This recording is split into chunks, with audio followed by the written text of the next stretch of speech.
Jemaat yang dikasihi Tuhan, mari kita membuka dari Yohanes pasal yang ke-7. Ini akan menjadi perenungan kita hari ini. Beberapa waktu yang lalu kita sudah merenungkan sampai ayat yang ke-17. Hari ini kita akan melanjutkannya, namun kita akan membaca kembali dari ayat 14 sampai dengan ayat 24. Yohanes 7 ayat 14 sampai dengan ayat yang ke-24. Mari kita boleh membaca berganti-gantian. Saya terlebih dahulu ayat yang ke-14 Yohanes pasal ke-7. Waktu pesta itu sedang berlangsung, Yesus masuk ke bait Allah lalu mengajar di situ. Maka heranlah orang-orang Yahudi dan berkata, bagaimanakah orang ini mempunyai pengetahuan demikian tanpa belajar? Jawab Yesus kepada mereka, ajaranku tidak berasal dari diriku sendiri, tetapi dari Dia yang telah mengutus aku. Barang siapa mau melakukan kehendaknya, ia akan tahu entah ajaranku ini berasal dari Allah, entah aku berkata-kata dari diriku sendiri. Siapa yang berkata-kata dari dirinya sendiri, ia mencari hormat bagi dirinya sendiri. Tetapi siapa yang mencari hormat bagi Dia yang mengutusnya, ia benar dan tidak ada ketidakbenaran padanya. Bukankah Musa yang telah memberikan hukum Taurat kepadamu?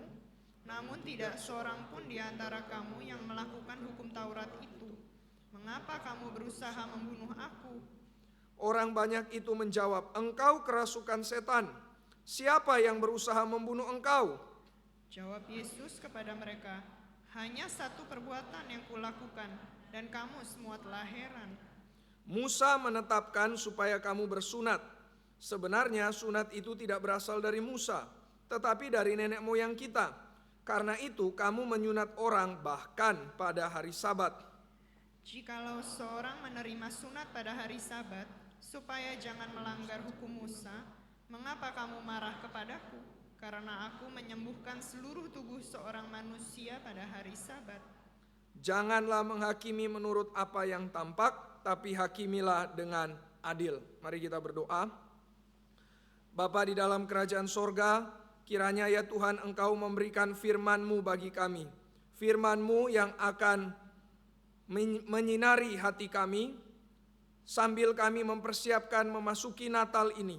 Kiranya firman-Mu yang adalah terang, menyinari hati kami, sehingga hati kami boleh dibersihkan, sehingga hati kami boleh kembali diarahkan kepada Kristus, sehingga hidup kami boleh menjalankan apa yang Kristus jalankan selama Dia datang ke dalam dunia. Sehingga hidup kami ya Tuhan tidak hidup di dalam kebohongan, ketipuan seperti para pemimpin Yahudi. Tetapi kami boleh menjadi orang-orang yang seperti Yesus, yang memperjuangkan kehidupan karena kami sendiri sudah diberikan hidup oleh Kristus. Kiranya Tuhan hadir di tengah-tengah kami, berilah firman-Mu, berilah kuasa firman, berilah hati yang mau mendengar, dan kiranya Roh Kudus bekerja di hati dan pikiran dari jemaat-Mu. Kiranya Tuhan berbelas kasih, kiranya Tuhan tidak meninggalkan kami. Dalam nama Tuhan Yesus, kami mohon anugerah dan belas kasih-Mu. Amin. Saudara-saudara sekalian, kita sudah merenungkan beberapa waktu yang lalu mengapa akhirnya Yesus tetap pergi ke Yerusalem. Ayat 14 yang tadi kita baca, di situ Yesus dikatakan masuk ke bait Allah, pergi ke Yerusalem, pergi ke hari raya Pondok Daun, tempat di mana begitu banyak orang dari seluruh dunia, semua orang Israel berkumpul merayakan hari raya Pondok Daun. Bukan karena Yesus mau populer seperti usulan saudara-saudaranya, tetapi karena Dia mau memberitakan kebenaran. Karena ada pengajaran yang Dia akan berikan dan kita akan bersama-sama melihatnya. Kita juga sudah merenungkan pertanyaan dari orang-orang Yahudi kepada Yesus di ayat yang ke-15. Setelah Yesus mengajar, tidak dituliskan memang apa yang Yesus ajar, tetapi mereka berespon dengan bertanya, bagaimanakah orang ini mempunyai pengetahuan demikian tanpa berguru. Atau kalau di dalam bahasa Alkitab terjemahan yang lebih lama, tanpa diajar. Ini adalah pertanyaan yang di satu sisi semacam kekaguman. Wah, hebat ya, kok bisa dia bicara seperti itu tanpa ada gurunya? Kagum, tapi juga mungkin semacam yang lain, menghina. Siapa dia? Berani-beraninya bicara tanpa mengatakan siapa gurunya. Maka kita sudah melihat jawaban Yesus. Yesus berkata di ayat yang ke-16, ajaranku tidak berasal dari diriku sendiri, tapi dari Dia yang mengutus aku. Suatu jawaban yang di satu sisi penuh kerendahan hati, tapi di sisi yang lain penuh dengan otoritas. Kerendahan hati karena menyadari bahwa yang aku sampaikan, yang aku terima, ini dari Bapa, bukan dari diriku sendiri. Demikian juga gereja, saudara-saudara sekalian. Kita harus rendah hati. Kita harus dengan syukur karena apa yang kita miliki. Iman kepada Allah yang sejati, pengenalan teologi yang benar, itu semua anugerah. Itu bukan karena kita yang hebat, itu bukan karena hasil usaha kita, semua karena anugerah Tuhan. Maka saudara-saudara sekalian, seharusnya kita setiap kali merenungkan anugerah Tuhan, kita menyadari, kok bisa ya saya ini percaya Tuhan? Kok bisa ya saya ini hidupnya berubah? Kok bisa ya saya ini bisa dipakai Tuhan? Kok bisa ya? Ada wonder, ada kekaguman, ada syukur karena rendah hati. Karena menyadari yang aku punya bukan dari diriku, tapi Tuhan yang berikan, Tuhan yang anugerahkan. Oleh sebab itu saudara-saudara sekalian, iman Tuhan sudah berikan kepada kita, bukan milik kita, pemberian. Maka kalau itu pemberian Tuhan, mari kita juga bagikan. Iman itu bukan dari diri kita. Iman pemberian Tuhan, anugerah Tuhan, berarti mari kita bagikan. Mari kita beritakan. Sebentar lagi kita akan ada Natal, tinggal 3 hari. Mari saudara-saudara sekalian, kita beritakan berita ini. Ini sudah diberikan bagi kita. Ini anugerah bagi kita. Ini talenta yang Tuhan berikan bagi kita. Talenta bukan cuma materi ya. Talenta bukan cuma masalah uang, masalah kemampuan, masalah bakat. Tetapi iman, itu juga talenta yang Tuhan berikan. Maka iman harus diusahakan. Iman harus diberi buah. Bagaimana caranya? Beritakan. Dari kerendahan hati, terdorong untuk beritakan. Karena ini bukan milik saya, ini cuma diberikan Tuhan. Jadi gereja rendah hati karena menyadari Tuhan beranugerah. Tapi di sisi yang lain juga gereja ada otoritas. Yesus berkata, ajaranku bukan dari diriku, tapi dari Bapa. Wah, ini otoritas tertinggi. Tidak ada yang bisa lawan. Dari Bapa, dari sorga, aku membawa berita yang manusia paling butuhkan. Maka saudara-saudara sekalian, gereja ada otoritas. Kita punya otoritas. Otoritas apa? Otoritas karena kita memiliki berita yang dari sorga. Saudara-saudara sekalian, beberapa waktu belakangan banyak dari kita pergi membagikan flyer. Setiap kali bagi flyer, di dalam pikiran saya, ini harus diberikan.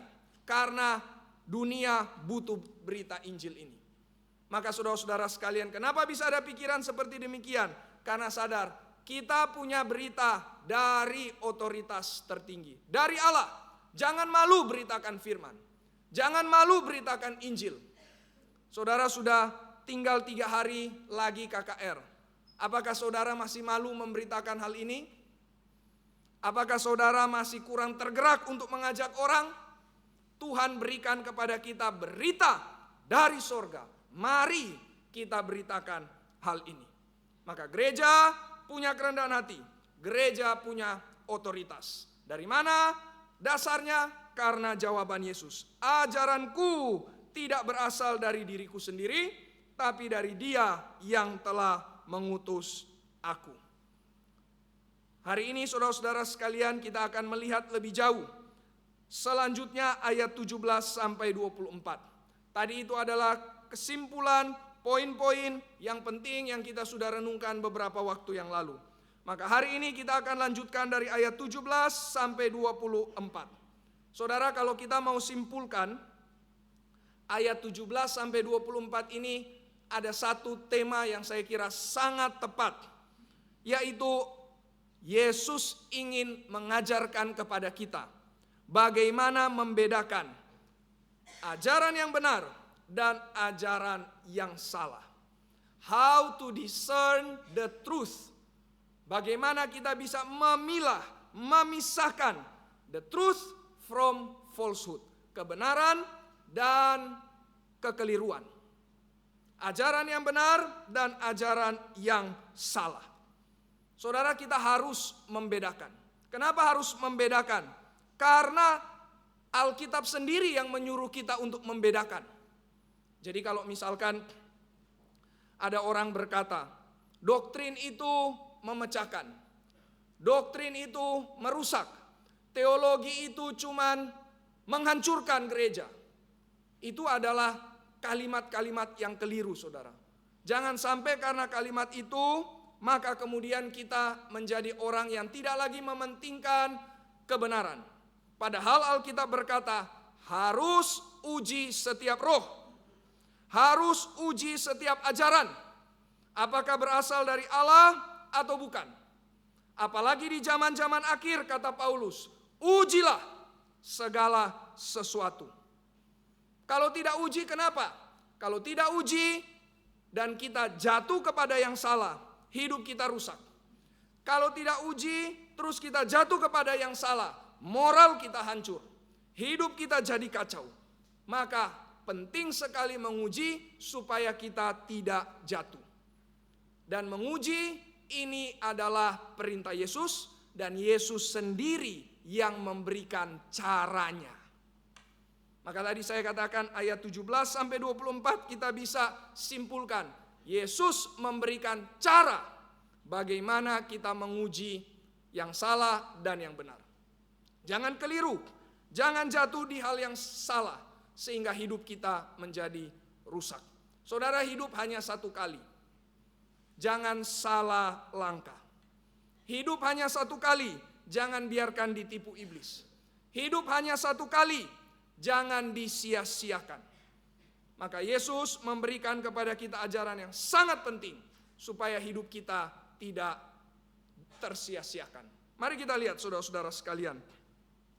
Pertama-tama Yesus mengatakan di ayat yang ke-17. Bagian yang terakhir kita melihat Yesus berkata ada dua macam versi kebenaran. Yang pertama, versi kebenaran dari Allah. Yang kedua, dari diri sendiri. Nah, saudara-saudara sekalian, yang dari Allah itu berarti objective truth. Kebenaran yang objektif. Apa itu kebenaran yang objektif? Kebenaran yang bukan dari diri sendiri. Kalau dari diri sendiri berarti subjektif. Misalkan di dalam hidup kita sehari-hari, kita sering mendengar orang berkata, kamu mesti nilai secara objektif. Apa maksudnya itu nilai secara objektif? Oh, jangan cuma nilai karena kamu suka atau tidak suka. Jangan nilai hanya karena kamu itu mungkin sentimen dengan orang itu atau tidak. Kalau begitu mesti objektif, mesti ada standarnya. Standarnya dari siapa? Bukan dari diri kamu. Standarnya dari luar. Standarnya dari orang lain. Standarnya dari sistem yang lebih terpercaya. Nah, itu objective truth. Maka di sini Yesus berkata, ada ajaran dari Allah. Objektif. Standar tertinggi dari Allah, dari sorga. Yang kedua, dari diri sendiri. Saudara-saudara sekalian, zaman sekarang orang makin menolak kebenaran yang objektif. Mereka bukan berkata tidak ada kebenaran, tapi bagi mereka kebenaran subjektif. Nah, kita mau coba melihat saudara-saudara sekalian 3 macam kebenaran yang subjektif. yang dari diri sendiri, yang Yesus katakan, jangan sampai engkau jatuh kepada sistem kebenaran yang demikian. Mari kita melihat saudara-saudara sekalian, ada 3 macam paling tidak yang kita bisa lihat di zaman saat ini. Pertama, saudara, subjective truth, yang dimana apa yang berjalan, apa yang berhasil, apa yang sukses, apa yang efisien bagi saya, itu pasti benar. Ini namanya pragmatisme. Apa yang saya rasa berhasil, itu berarti yang benar. Kalau itu bisa jalan, berarti inilah kebenaran. Nah, ini pragmatisme, saudara-saudara sekalian. Kita minggu yang lalu diajak oleh Pendeta Ivan untuk merenungkan tentang Abraham dan Hagar. Ini pragmatisme. Tujuannya yang penting tercapai. Apa tujuannya? Teologis lagi ya. Sesuai dengan janji Tuhan. Bisa punya anak. Caranya lewat Hagar. Sarah sudah tidak bisa, doesn't work sekarang, lewat Hagar. Ini yang works, maka lewat Hagar. Ends justifies the means. Tujuan akhir yang utama. Cara tidak penting.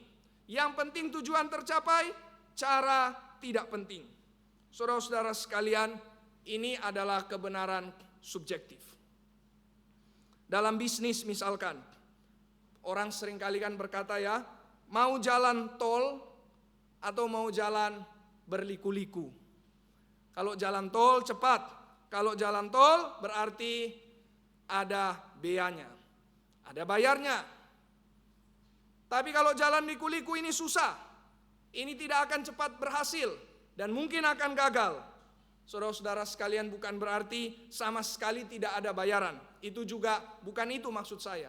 Tapi maksud saya adalah apakah kita bergumul tidak? Apakah kita cuma berpikir hasil atau kita juga mau setia dengan cara? Apakah kita cuma pikir yang penting saya sukses atau kita juga mau berpikir caranya ini sesuai dengan kehendak Tuhan? Tidak. Saudara-saudara sekalian, sebentar lagi kita mungkin akan bangun gereja. Izin gereja, mau jalan tol atau mau jalan liku-liku. Mari kita berdoa saudara-saudara sekalian, agar gereja kita benar-benar setia dengan cara yang benar, dengan cara yang takut Tuhan, bukan mau kejar hasilnya. Dalam gereja banyak orang berpikir, yang penting gereja bertumbuh.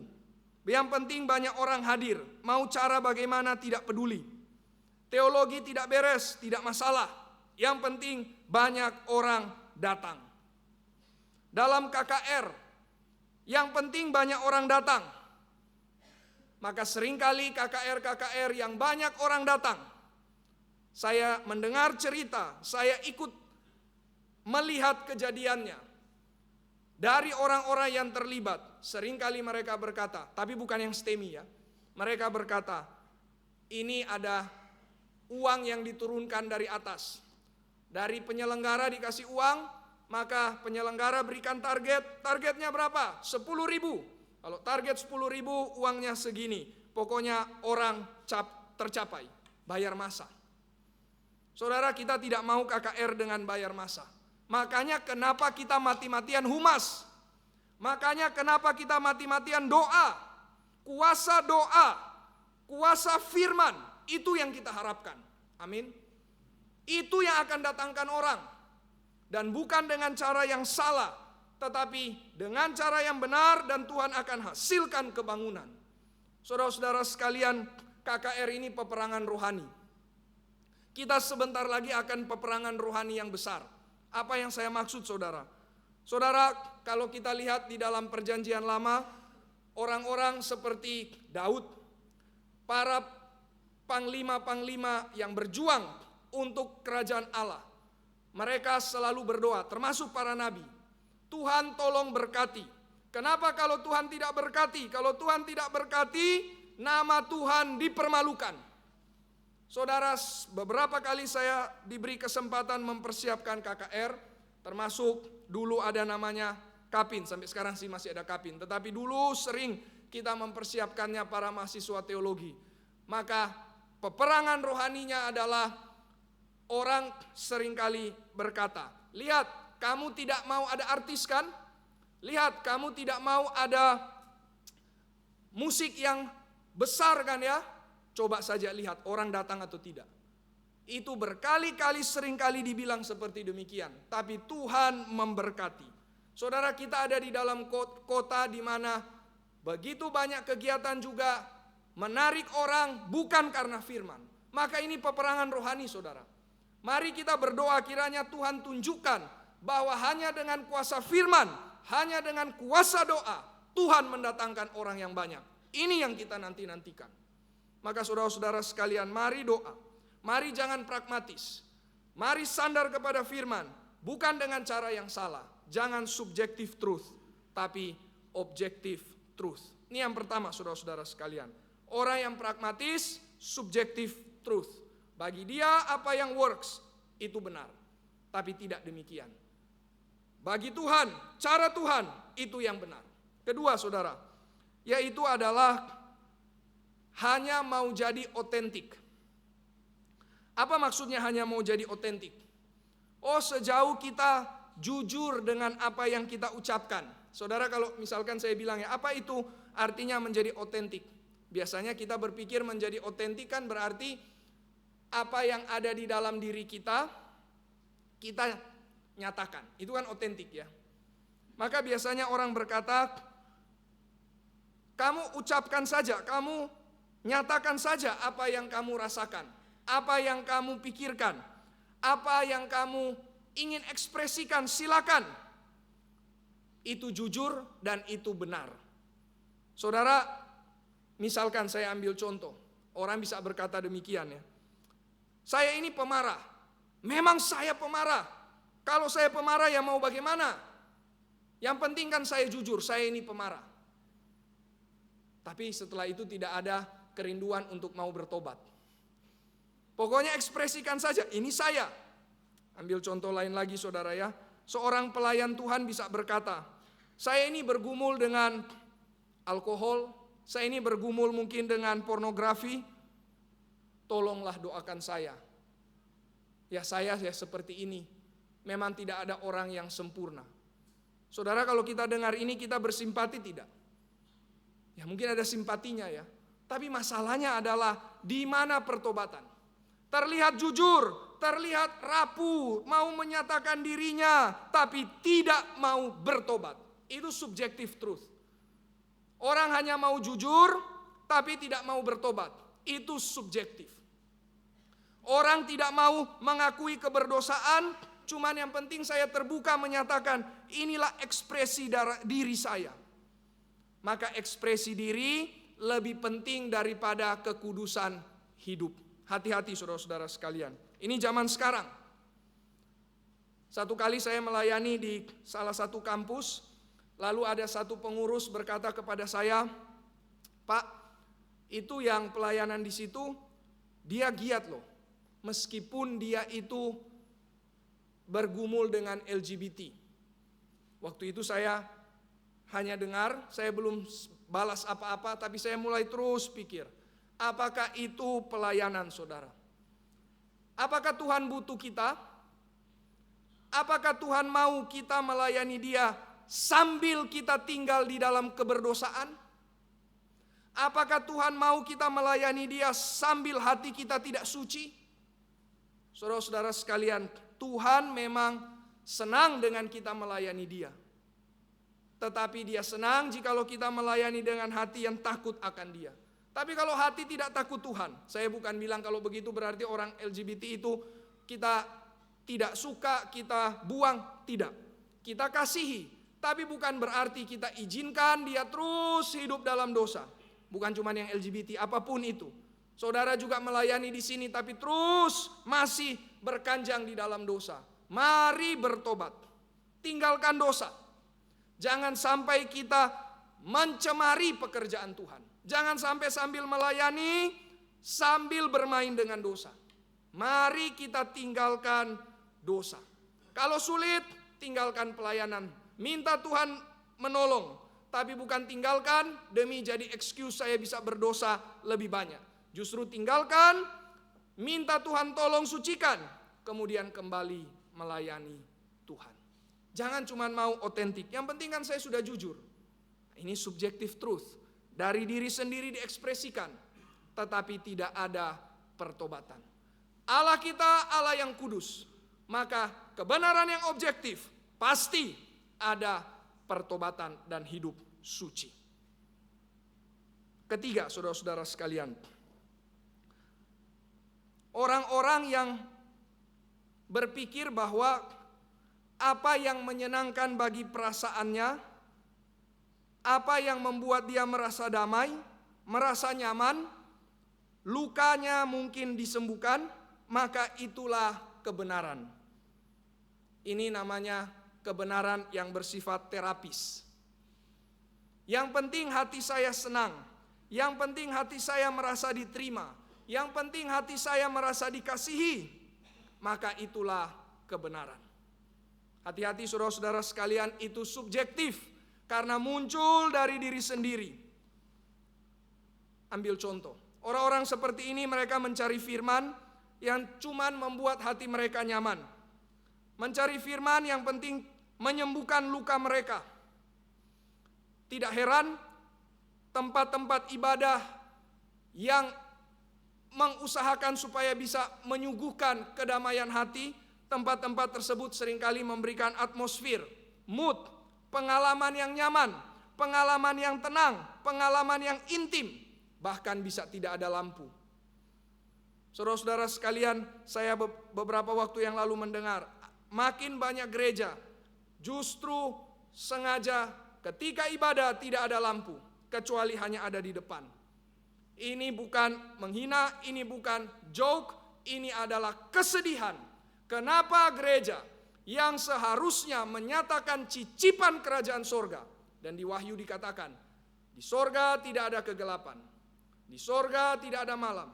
Kenapa gereja yang harusnya memberikan cicipan sorga malah memberikan cicipan yang lain? Maka saudara-saudara sekalian, kenapa gereja-gereja demikian? Karena hanya mau memberikan apa yang menyenangkan, apa yang bisa memberi terapi bagi hati jemaatnya. Tidak heran lagu-lagunya juga berisi dengan kalimat-kalimat yang menyejukkan hati. Tetapi masalahnya di dalam khotbah, di dalam lagu, di mana salib? Di mana keseriusan dosa? Di mana tuntutan untuk hidup kudus?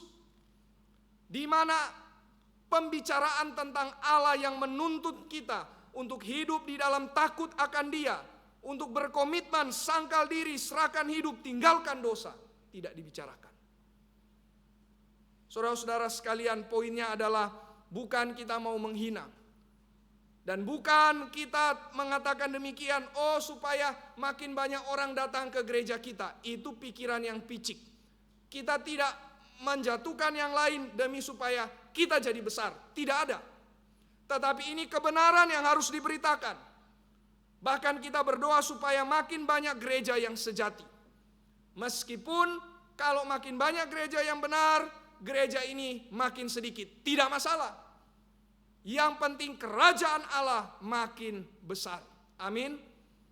Tapi mari kita berdoa saudara-saudara sekalian, supaya sungguh-sungguh muncul gereja yang makin banyak orang datang kepada Tuhan, menyembah Tuhan, Tuhan yang benar, yang suci, yang menuntun hidup kudus. Maka ibadah sangat penting saudara. Saudara ibadah di mana? Itu membentuk hidup saudara. Saudara ibadah di tempat yang tidak menghadirkan kekudusan Tuhan, moralmu rusak. Tapi kalau saudara ibadah di tempat yang sungguh-sungguh mengusahakan kemuliaan Tuhan, lewat pujian, lewat firman, Tuhan akan memimpin hidupmu di dalam kebenaran. Maka saudara-saudara sekalian, bukan feeling yang utama. Kita bisa merasa comfortable, kita bisa merasa nyaman, tetapi kalau Tuhan memimpin, bukankah seringkali kita menjadi tidak nyaman? Kalau Tuhan memimpin, tidak peduli perasaan kita seperti apa. Kalau itu pimpinan Tuhan, taat. Seperti Abraham, Tuhan suruh persembahkan Ishak. Pasti sangat sedih, sangat tidak mengerti. Tapi ini Tuhan yang benar yang suruh. Taat. Tentu kita tidak akan semua mungkin mengalami momen-momen seperti Abraham.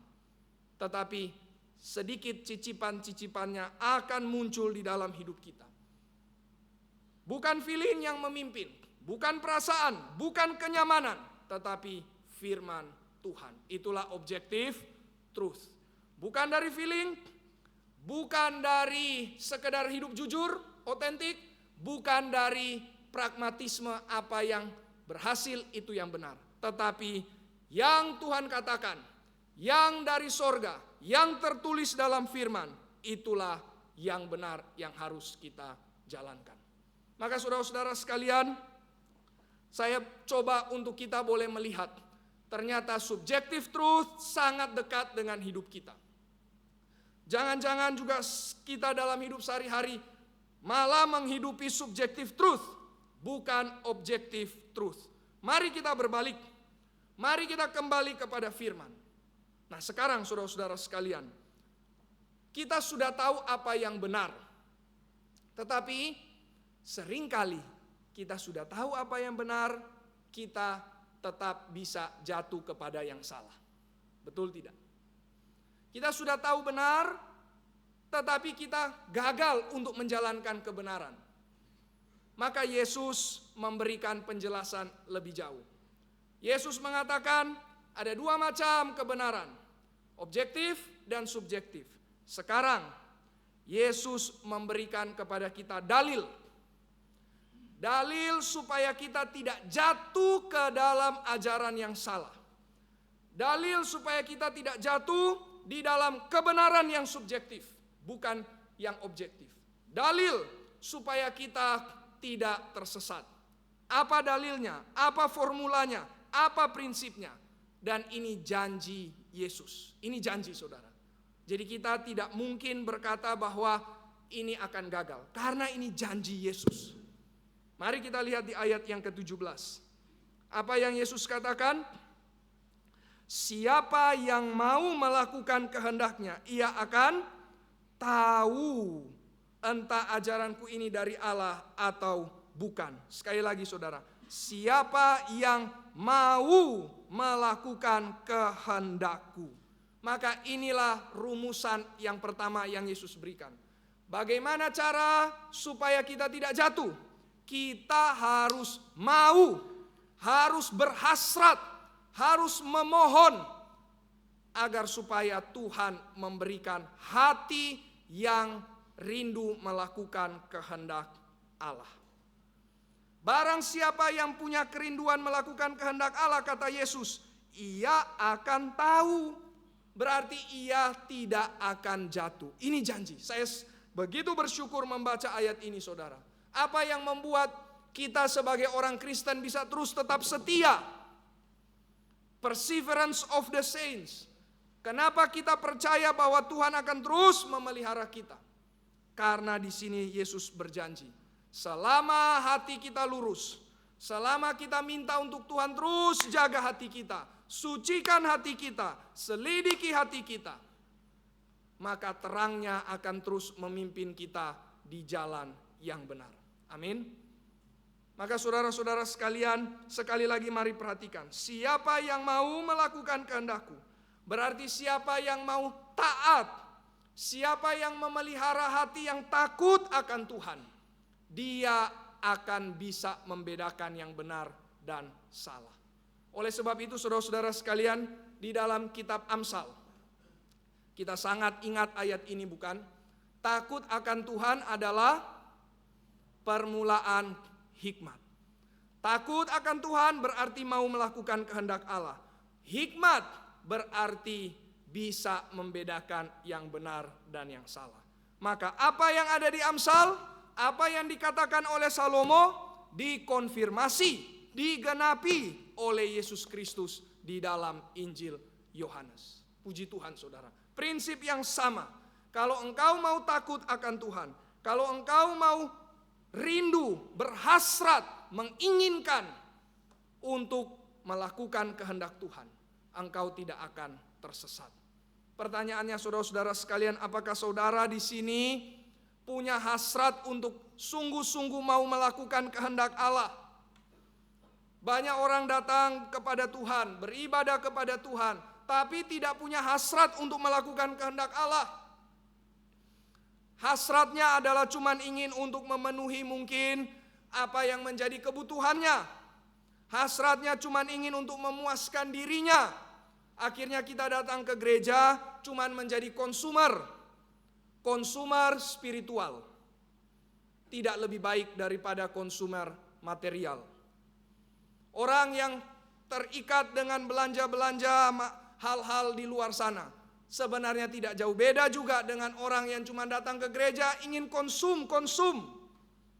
Tetapi tidak ada kerinduan untuk lakukan kehendak Allah. Jadi untuk apa dia konsum? Mungkin dia cuma ambil supaya dia bisa pilih mana yang saya mau lakukan, mana yang tidak. Mungkin dia ambil cuman supaya dia bisa pakai firman Tuhan kritik orang lain. Mungkin dia ambil cuman supaya keadaannya yang kalut saat itu bisa terpuaskan. Feeling tadi, terapis tadi. Tapi bukan untuk melakukan kehendak Allah. Saudara-saudara sekalian, mari jadi murid, bukan jadi konsumer. Murid kalau datang, saya mungkin sulit mengerti. Mungkin juga yang diberitakan tidak terlalu jelas. Tapi oh Tuhan tolong, saya mau tangkap apa yang menjadi kehendak-Mu. Supaya saya bisa lebih setia, lebih taat, lebih cinta, lebih lagi melakukan kehendak Tuhan. Mari ini menjadi kerinduan kita. Karena janji Yesus, yang hati demikian, Tuhan akan tetap pelihara di jalan yang benar. Maka saudara-saudara sekalian, ini hal yang pertama yang Yesus ingin untuk kita perhatikan. Bagaimana cara engkau supaya bisa tetap berjalan di jalan yang benar? Perhatikan hatimu. Sekarang saudara-saudara sekalian, yang kedua, bagaimana supaya engkau juga tidak terjerumus ke dalam ajaran yang salah? Kalau pertama perhatikan hatimu, sekarang kedua perhatikan pengajarnya. Sekali lagi yang pertama tadi perhatikan hatimu. Hatimu harus sungguh-sungguh cinta Tuhan. Saudara-saudara sekalian, kenapa banyak orang bisa terjerumus ke dalam ajaran yang salah? Jawabannya berarti karena mereka tidak mau sungguh-sungguh melakukan kehendak Allah, makanya tersesat. Atau mungkin mereka sudah tahu kebenaran tapi terus mau menolak, makanya Tuhan biarkan tersesat. Mari saudara-saudara sekalian, jangan kita cuma pikirkan di luar sana yang tersesat. Jangan-jangan di dalam gereja ini kita juga sangat dekat dengan firman, seperti pemimpin-pemimpin Yahudi yang nanti Yesus akan jelaskan. Tetapi sangat jauh hatinya dari firman. So close yet so far. Akhirnya terhilang. Persis seperti anak sulung. Tinggal di rumah bersama-sama dengan bapaknya, tapi dia justru juga terhilang. Maka saudara-saudara sekalian, mari jaga hati kita. Mari minta Tuhan berikan hati yang suci. Maka ini kunci pertama. Hati harus satu. Hati harus utuh. Hati harus terintegrasi. Mau melakukan kehendak Allah saja. Kedua, perhatikan pengajarnya. Pengajarnya di sini ada dua macam. Kalau tadi ajarannya ada dua macam. Kebenarannya ada dua macam. Sekarang pengajarnya juga ada dua macam. Di mana itu? Ayat 18. Yesus berkata, siapa yang berkata-kata dari dirinya sendiri, ia mencari hormat bagi dirinya sendiri. Tapi siapa yang mencari hormat bagi dia yang mengutusnya, ia benar. Berarti ada semacam pengajar yang mencari kemuliaan diri. Kenapa dia mencari kemuliaan diri? Karena dia tidak diutus Tuhan. Dia mengutus dirinya sendiri, sehingga tidak heran kemuliaan bagi dirinya sendiri. Tetapi ada yang macam kedua. Dia mengejar kemuliaan bagi Allah. Kenapa? Karena dia sadar dia diutus oleh Allah. Nanti Yesus akan buktikan. Macam yang pertama, inilah pemimpin Yahudi. Macam yang kedua, inilah Kristus. Bukan Yesus mau meninggikan diri, tapi Yesus mau menunjukkan inilah realitanya. Mereka justru menjauh dari Tuhan. Mereka justru membuang firman. Sedangkan Yesus inilah yang justru kembali kepada firman. Maka saudara-saudara sekalian, ada dua macam pengajar. Satu motivasinya untuk kepuasan diri, kehormatan diri. Satu untuk kemuliaan Tuhan. Tapi sampai sini mungkin kita tanya, oke, ini prinsip yang bagus Tuhan, tetapi bagaimana saya bisa tahu motivasi orang? Jangan-jangan saya menghakimi, apalagi menghakimi dengan salah. Bagaimana saya bisa tahu motivasi orang? Maka di sini Yesus juga menjelaskannya. Nah, ini sangat indah ayat ini, saudara. Ini bukan cuma sekedar cerita, tapi di sini ada prinsip-prinsip yang Yesus berikan sehingga kita tidak salah arah, tidak tersesat, dan kita bisa benar-benar discern, membedakan mana yang benar, mana yang salah. Maka bagaimana Yesus mengatakan supaya kita bisa tahu motivasi seseorang? Yesus berkata ciri-cirinya satu saja. Satu saja ciri-cirinya. Apa itu? Apakah dia kembali kepada firman atau tidak? Nanti kita akan lihat saudara dari ayat 19 sampai 24. Di situ Yesus akan tunjukkan orang-orang Yahudi ini, para pemimpin ini, mereka tidak kembali kepada firman. Sedangkan Yesus justru kembali kepada firman. Awalnya sepertinya Yesus mereka tuduh. Awalnya sepertinya Yesus yang salah. Awalnya bahkan Yesus mau dibunuh. Tapi justru kita akan lihat Yesuslah yang benar dan mereka yang salah.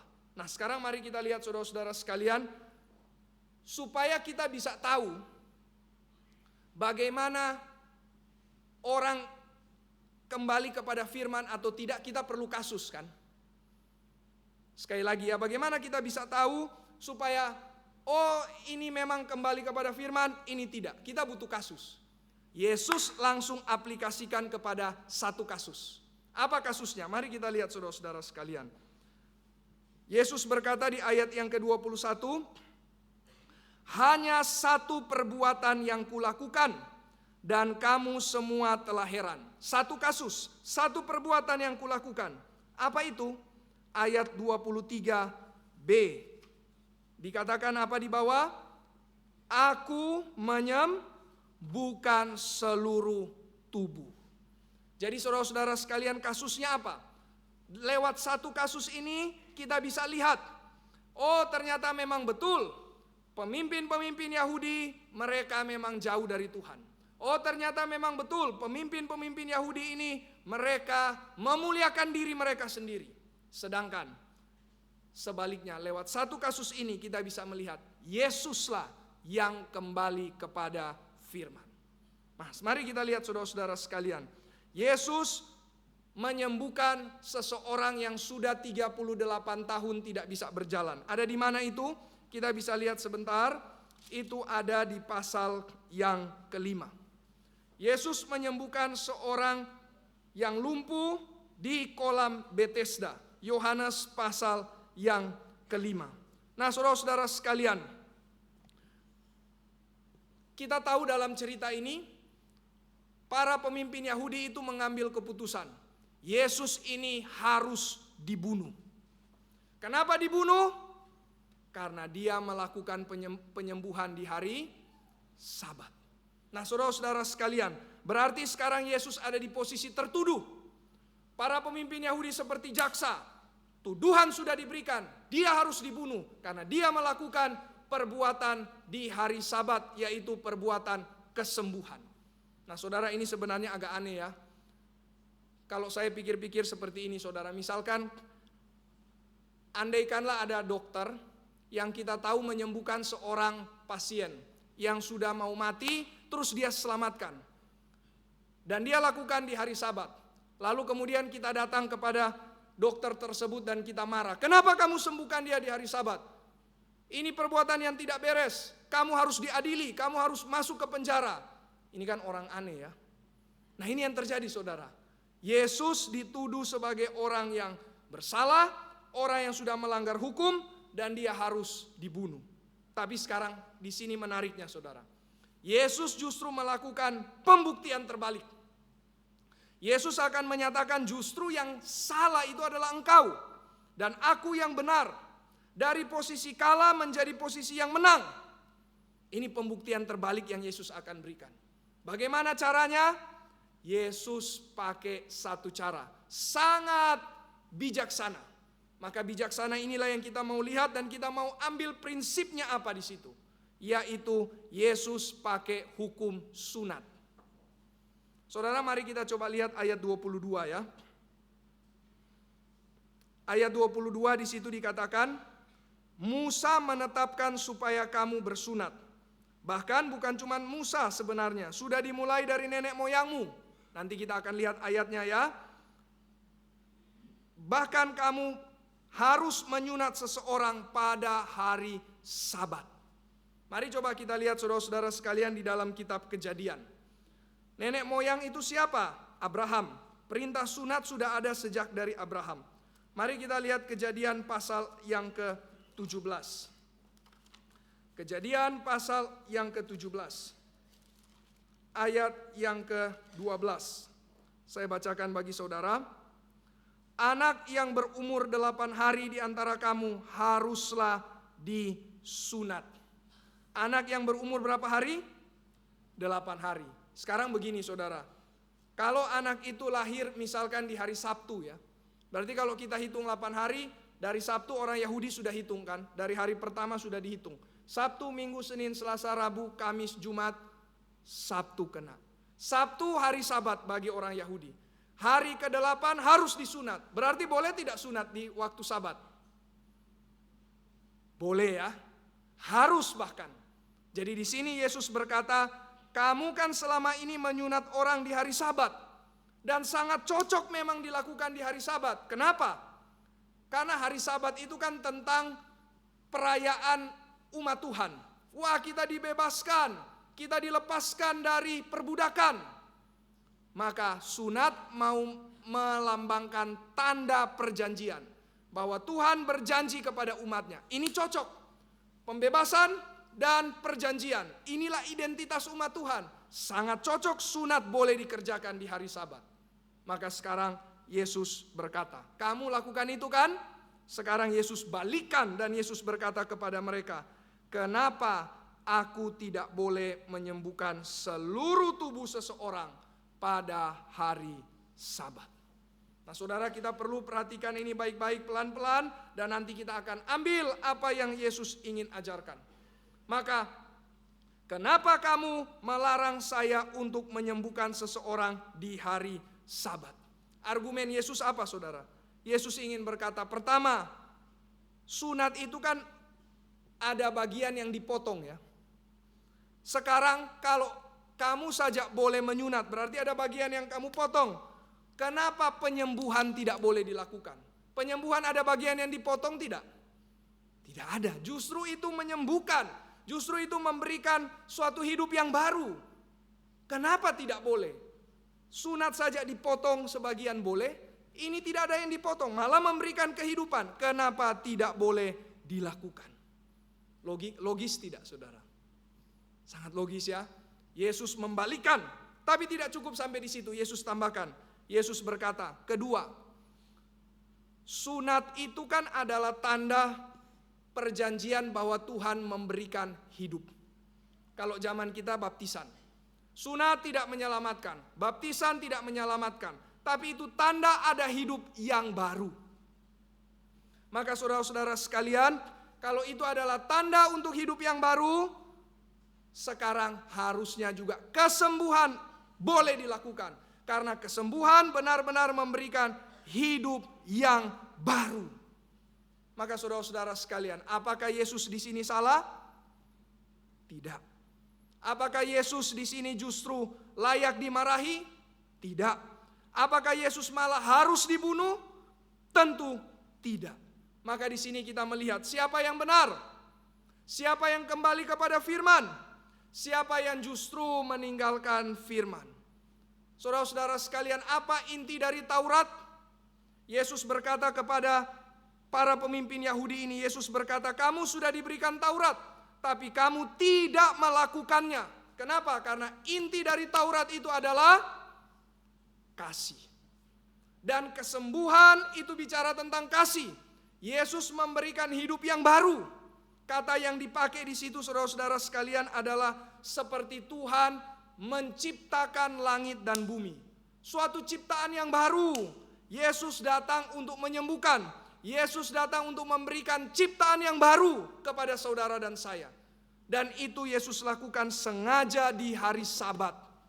Maka hari Sabat ini saudara-saudara sekalian adalah penyembuhan. Inilah healing yang sejati saudara-saudara sekalian. Orang dunia kerja tapi sambil kerja yang dipikir kapan bisa healing. Kenapa dia terus pikir healing? Karena dia tidak mendapatkan rest yang sejati. Tetapi orang Kristen justru setiap hari Sabat, inilah kesempatan kita menikmati Tuhan memberkati kita dengan firman-Nya. Tuhan memberikan rest bagi kita.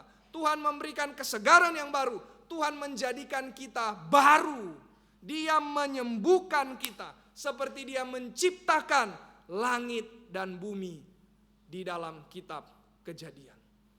Maka saudara-saudara sekalian, mari kita merindukan setiap hari Sabat, setiap hari kita berkumpul, kita mendapatkan firman. Mari kita rindukan untuk Tuhan beri hidup yang baru, kesegaran yang baru. Maka saudara-saudara sekalian, Yesus menunjukkan Dia yang benar karena Dia memberi hidup. Dia yang kembali kepada Taurat karena inti Taurat adalah kasih. Inti Taurat adalah memberikan hidup. Yesus kembali kepada Taurat. Tetapi para pemimpin Yahudi justru mereka meninggalkan Taurat. Justru mereka tidak mempedulikan hidup. Mereka bukan pro-life. Mereka pro kepada ego mereka. Ini bagian yang terakhir yang kita akan lihat saudara-saudara sekalian. Kenapa orang Yahudi bisa salah mengerti antara sunat, penyembuhan, dan hari Sabat? Kenapa mereka tidak izinkan Yesus untuk melakukan penyembuhan di hari Sabat? Kenapa mereka bahkan marah dan ingin bunuh Yesus karena Dia lakukan penyembuhan di hari Sabat? Apakah karena apakah karena orang Yahudi itu kurang belajar? Apakah karena orang Yahudi itu kurang pengetahuan tentang Taurat? Ini penting sekali untuk kita renungkan saudara-saudara sekalian. Ini bukan masalah intelektual, ini bukan masalah kognitif. Seringkali juga begitu bukan hidup kita. Kenapa kita bisa gagal untuk taat kepada Tuhan? Kenapa kita bisa gagal untuk menjalankan kehendak Tuhan? Kenapa kita justru bisa makin lama makin jauh dari firman, bukan makin dekat dengan firman? Kenapa justru kita ke gereja tapi hidup makin jauh dari Tuhan? Kenapa kita sudah sering mendengarkan ajaran yang benar tapi hidup tidak makin benar? Seringkali bukan karena intelektual atau kognitif. Tapi apa? Tapi di sini bicara desire. Bicara hati, bicara apa yang menjadi hasrat kita, apa yang menjadi kerinduan kita. Maka saudara-saudara sekalian, lewat cerita ini kita coba lihat tadi sepertinya ceritanya cukup teoritis, tetapi sebenarnya lewat cerita ini Yesus ingin membongkar hati dari para pemimpin Yahudi. Begitu juga saudara-saudara sekalian, Yesus ingin membongkar hati saudara dan saya. Tidak mungkin ada kesembuhan kalau tidak ada hati yang dibongkar. Amin. Yesus berkata kepada orang yang di kolam Bethesda.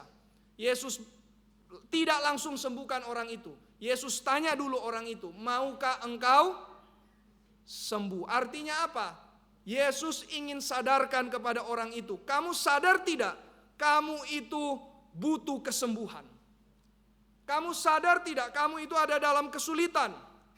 Saudara, seringkali kita di dalam hidup ini banyak sekali kesulitan, banyak sekali pergumulan, banyak sekali konflik, banyak kekacauan. Pertanyaannya, mau tidak engkau sembuh? Banyak orang justru terlalu banyak memberikan alasan. Ini karena si inilah, si itulah. Sama seperti orang yang ada di kolam Bethesda ini. Iya, itu kan seharusnya ada orang yang tiap kali loncat ke kolam, tapi tunggu airnya berbuih baru dia sembuh. Dia jelaskan seperti demikian kepada Yesus. Yesus cuma tanya, kamu mau sembuh tidak? Saudara-saudara sekalian, seringkali dalam hidup kita terlalu banyak kekacauan. Kita menyalahkan si ini, si itu. Kita menyalahkan keadaan. Kita menyalahkan kita kurang ini, kurang itu. Pertanyaannya cuma satu, maukah engkau sembuh? Maka saudara-saudara sekalian, sadarkah kita bahwa kita butuh kesembuhan? Bukan kesembuhan fisik, bukan kesembuhan cuma sekedar feeling, tetapi kesembuhan yang dimaksud adalah kita benar-benar punya hidup yang baru. Tinggalkan dosa, ada pertobatan, hidup di dalam terang. Seperti apa yang tadi kita baca di dalam surat Roma. Maka saudara-saudara sekalian, sekali lagi, ini bukan masalah intelektual, ini bukan masalah kognitif, ini masalah desire. Maukah, berhasratkah engkau untuk sembuh? Nah, di sini Yesus bongkar. Ternyata kenapa pemimpin-pemimpin Yahudi ini salah paham? Sepertinya mereka salah paham, sepertinya mereka salah menghakimi. Kenapa? Mari kita lihat alasannya. Yesus berkata di ayat yang ke-18. Karena mereka mencari hormat bagi dirinya sendiri. Itu desire mereka, saudara-saudara sekalian. Mengejar kehormatan bagi diri sendiri. Mencari, mengusahakan. Inilah yang mereka perjuangkan, kehormatan diri mereka. Pride mereka sangat tinggi. Mereka lebih cinta diri daripada cinta Tuhan. Mari kita lihat, Yesus sendiri berkata hal ini. Yohanes 5 ayat yang ke-42. Mari kita lihat Yohanes 5 ayat yang ke-42. Saya bacakan. Tetapi tentang kamu, memang aku tahu bahwa di dalam hatimu kamu tidak mempunyai kasih terhadap Allah. Ini orang-orang yang sama, kepada mereka lah yang Yesus bicara di pasal 7. Dan kepada mereka lah yang Yesus bicara di pasal yang ke-5. Engkau tidak punya kasih akan Allah. Kalau kata Agustinus, ini adalah disordered love.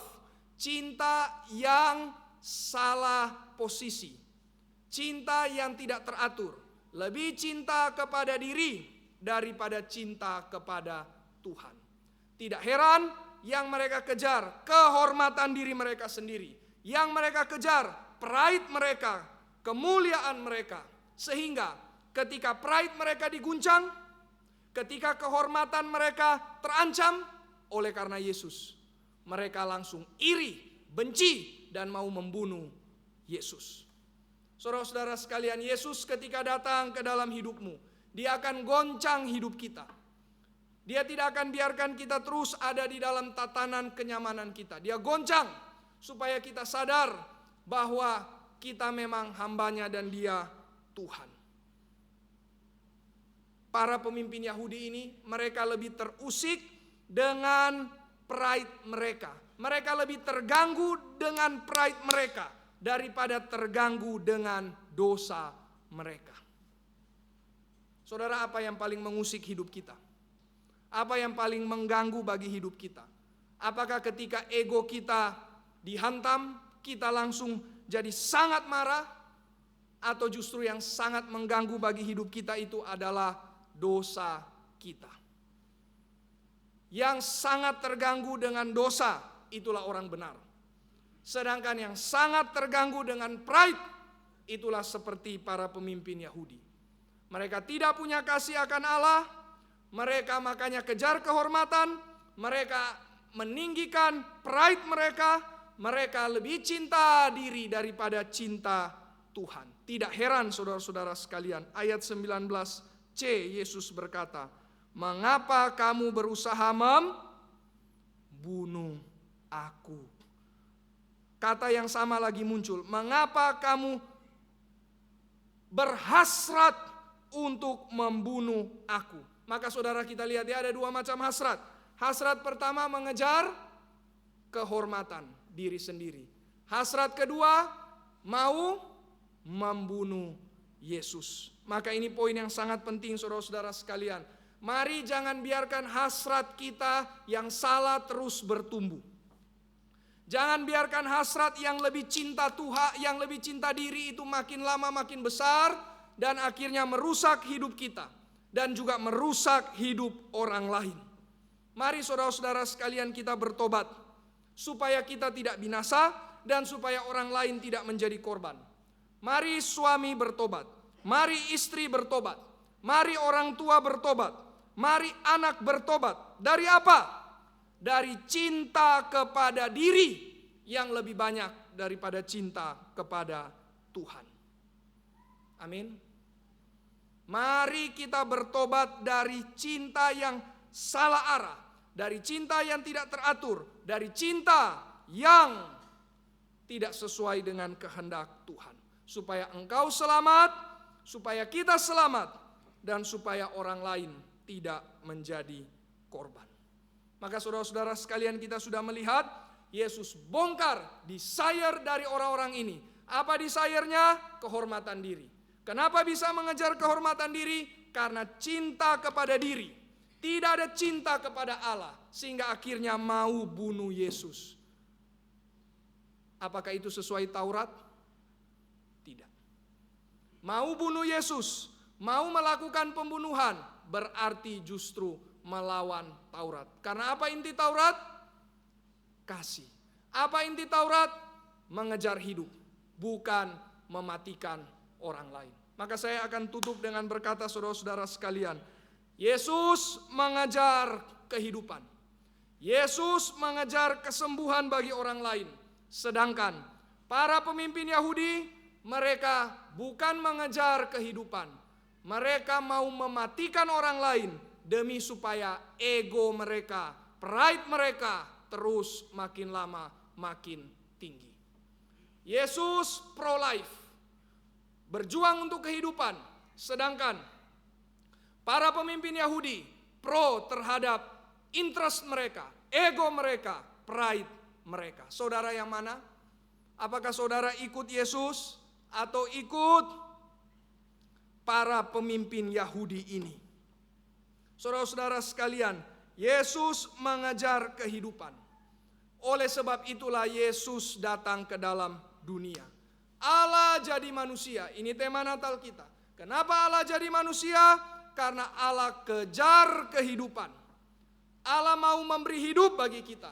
Dan demi memberi hidup bagi kita, Dia mati di atas kayu salib. Demi memberi hidup bagi kita, Dia rela korban. Karena Dia mengejar kehidupan. Dia mau memberi kehidupan. Dia memperjuangkan hidup saudara dan saya. Maka kita bisa disembuhkan. Maka kita sekarang sudah punya hidup yang baru. Maka kalau kita sudah punya hidup yang baru, maukah kita untuk juga mengejar, memperjuangkan, menyembuhkan orang lain?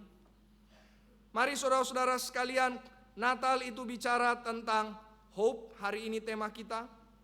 Mari kita bawa pengharapan kepada dunia. Pengharapan apa? Pengharapan bahwa ada kehidupan. Hidup yang baru, hidup yang lepas dari dosa, hidup yang lepas dari perbudakan dosa, hidup yang bisa mengalahkan maut. Mari kita bawa ini kepada orang lain, karena kita sendiri sudah memiliki hidup. Karena kita sendiri sudah disembuhkan. Karena Kristus sudah jadi manusia dan Dia sudah berikan hidup bagi kita. Mari kita bagikan hidup itu bagi orang lain. Apa konkretnya? Mari saudara-saudara sekalian kita beritakan Injil. Orang yang memberitakan Injil, itulah orang yang memperjuangkan hidup bagi orang lain. Mari kita membawa berita Natal ini. Inilah berarti orang yang memperjuangkan hidup bagi orang lain. Karena di sini ada hidup yang kekal yang akan diberitakan. Amin. Mari saudara-saudara sekalian, kita sebagai orang tua mengajar anak kita. Sebagai guru mengajar siswa. Sebagai pemilik perusahaan memuridkan pegawai. Sebagai pegawai saling memuridkan berdasarkan firman supaya mereka hidup. Supaya anak kita hidup, supaya siswa kita hidup, supaya pegawai kita hidup, supaya sesama kita mengenal hidup di dalam Kristus. Mari sebagai dokter, kalau ada dokter di sini, kita berjuang menghadirkan hidup bagi orang lain, bukan mengejar uang. Sehingga seperti yang terjadi di Papua, seorang ibu dan anak yang dilahirkan mati. Mari jikalau saudara adalah pebisnis, carilah profit untuk menaikkan, mensejahterakan hidup orang lain, bukan untuk justru mematikan orang lain demi mendapatkan keuntungan sendiri, persis seperti yang terjadi dengan orang-orang Farisi. Mereka hanya mau kejar keuntungan mereka, pride mereka, posisi mereka, ego mereka, sehingga Yesus mengancam mereka harus dibunuh, harus disingkirkan. Mari saudara-saudara sekalian, sebagai pemerintah, perjuangkan keadilan, perjuangkan kebenaran, perjuangkan kebijakan-kebijakan yang memberikan hidup, bukan sekedar menghasilkan pertumbuhan ekonomi sehingga terjadi seperti di Sumatera. Tidak ada kehidupan, tapi malah kematian yang dihasilkan oleh karena bencana ekologi. Jikalau saudara adalah seorang ahli hukum, mari berjuang untuk kebenaran, keadilan, bukan untuk uang. Dan apapun profesi saudara, mari kita membawa pengharapan.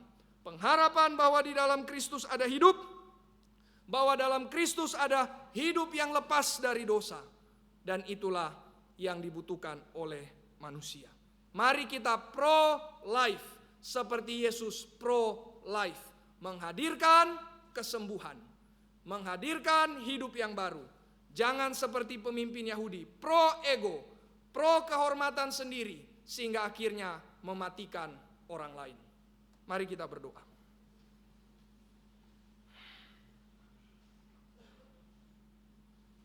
Bapa di dalam kerajaan sorga, Tuhan tolong bekerjalah di dalam hati kami.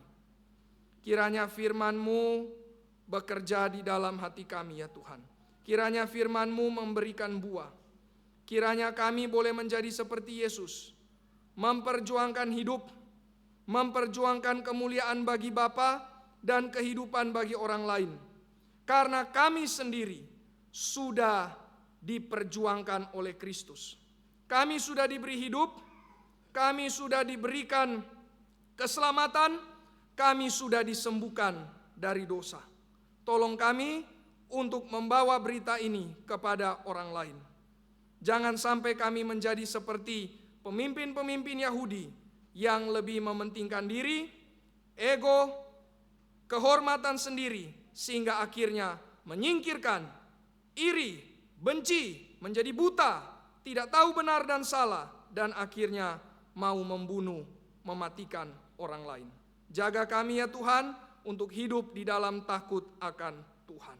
Dalam nama Yesus, kiranya Tuhan memelihara hasrat kami. Kami bersyukur dan berdoa. Amin.